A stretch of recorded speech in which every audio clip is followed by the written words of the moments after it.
It makes them feel cultured. When you go to prison, you eat that shit once a week. All right. You could order that from the commissary. Cans of deviled ham in that night. Put it on a fucking. Is it like the stuff you get at CVS and it's like? I think I might have seen that. I didn't know it was a spread. It's a white can with a devil on it, with a little devil on it. That's how you know. Beware the devil.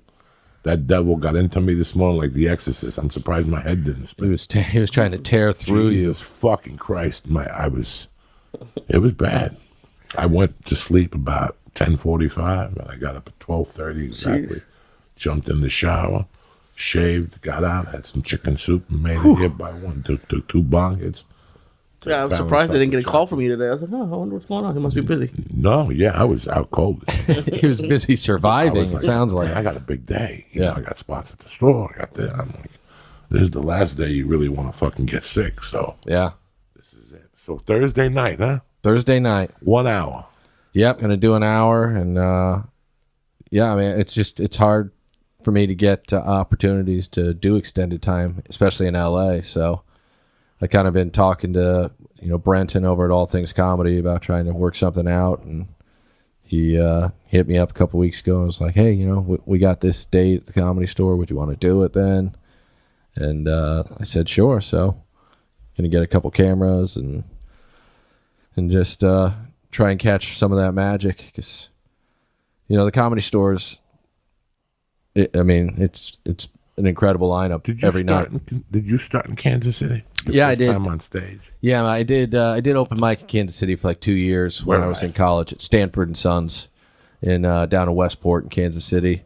The late Craig Glazer's comedy club back then, and it was weird. Like I started. Chris Porter was doing the open mics back then. There, a guy named Mike Baldwin, my buddy John Sheezer, pretty much the same. See the same people. Dustin Kaufman, the guy who now owns a comedy club in Kansas City. And but it was like I could get up once, maybe twice a week, and I wanted to be on Saturday Night Live back then, so I did impressions and shit like that, and always had my plan though. I wanted to move to New York or LA as soon as I was old enough to get into the clubs. So I was just kind of wasting time in college until I turned 21, and once I turned 21, started making the plan to move, and lucked into a situation where my girlfriend at the time cheated on me, and that really motivated me to get the fuck out as well. So things just kind of fell into place and moved out here. I actually came out for a weekend over Christmas the year before I moved out. Comic named Freeze Love. Good man. Yeah, he some sort of a friend of a friend told me to go down to the Comedy Store and meet this guy named Freeze Love, and he would show me around the comedy clubs or whatever. So I went down there. I was only 20, couldn't get in the club, kind of was hanging out on the patio. Freeze showed up, talked to me for a little bit. He said, well, let's go in. I said, yeah, they won't let me in. He said, oh, no, you're with me now. It's cool. Walked by the back door guy. The guy said, yeah, he doesn't have an ID. And Freeze said, yeah, he doesn't need one. And we just walked right past him.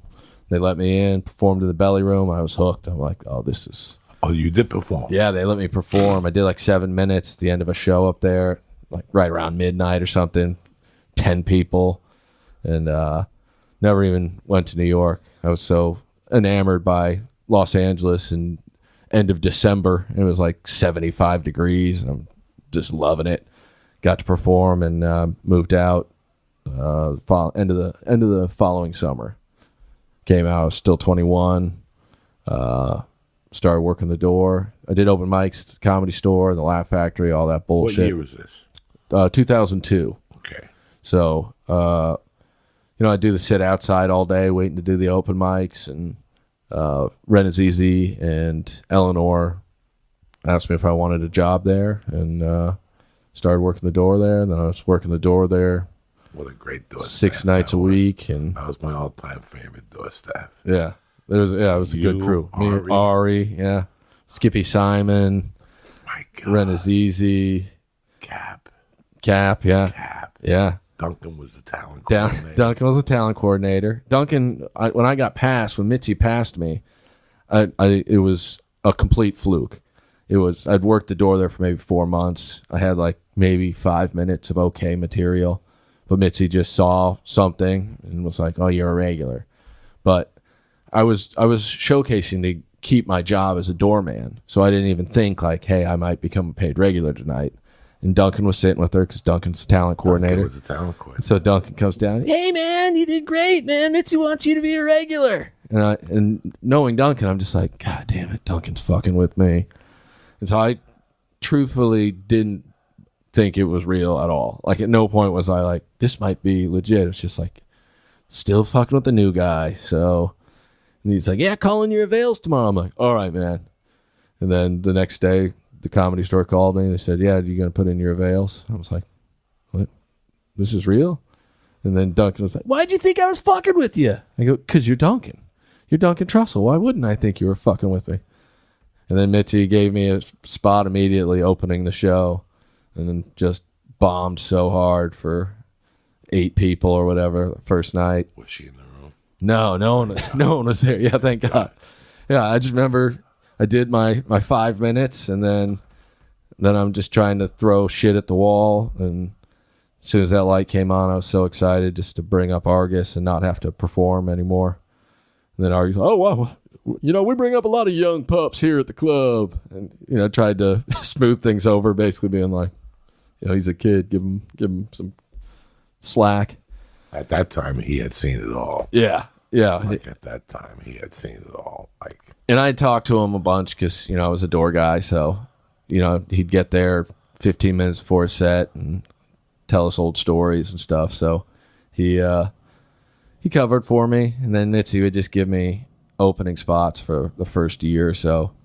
And then a couple times she was there, she'd watch me. It was nerve wracking, but she'd always be, when you'd bomb and she'd watch it. Oh, I'm done. I'm done. I might as well move. You got in your car and you're like, "Yeah, I better look around because this is the last time I'm coming down." I couldn't even do that. I had to go back to the back door. I still live by that code, even though she's gone. Yeah. Like if I go down there and I have a bad night, I'm like, she knows. Fucking Adam's not going to call me back next Tuesday. Yeah. Even though there's no chance. But it's such a psychological beating that we give ourselves. When she was around on Saturday nights, it used to just destroy me. Like the first 3 or 2 months. Dude, I'd pray to God. Rick, go talk to Mitzi and keep her in the main room while I do my set. Yeah. I'm gonna go see Fat Baby. No, you don't want to go see Fat Yeah, that's Baby. Fucking Fat Baby alone. I remember that. I remember being like, "Who's Fat Baby?" And they'd be like, because they would be on the lineup and she'd put you last sometimes. Yeah, oh yeah. And I'd be like, "Who the fuck is Fat Baby?" Fat and they go, Baby. That's what she wants Joey Diaz to go by. Oh yeah. And you just go up and destroy his Fat Baby. And nobody knew my name. No. Fat Baby. Wait, she wanted you to go by. I thought that was just her nickname for you. She wanted you to go by that. It was on the lineup. It was on the line. Fat Baby. Oh no! Because I posted an old lineup a couple months ago, and the first thing people noticed, like, "Who's Fat Baby?" I'm like, "That's what Mitzi. That's what she called Joey Diaz." We're going in like fucking Marines. You understand me? Welcome to church, motherfucker.